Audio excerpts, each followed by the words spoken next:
Teacher ஒரு mark போடு teacher. அது எல்லாத்தையும் பாஸ். ஒரு மார்க் போட நானும் பாஸ் ஆயிருக்கேன்.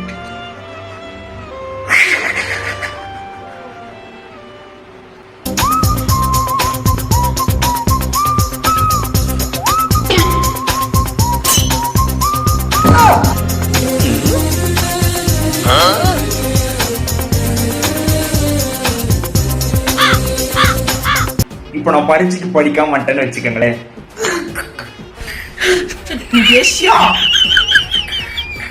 அப்படின்னு வந்து நடிப்பேன். கேர்ள்ஸ், உங்களோட வளையல் மட்டும் ஒரு நிமிஷம் கொடுங்க கேர்ள்ஸ். ஒரே ஒரு வட்டம் மட்டும் போட்டு கொடுத்துறேன் கேர்ள்ஸ். ஒரே தடவையில முடிச்சிருவோமா? அதிகமா எடுத்து ஒரே ஒரு தடவை முடிச்சிருவோமா? நான் எங்க ஊர் திருவிழாலாம் வந்து நல்லாவே நடிப்பேன். அதனால நான் வந்து பெரிய ஆளாகி பெரிய ஆக்டர் ஆகும்.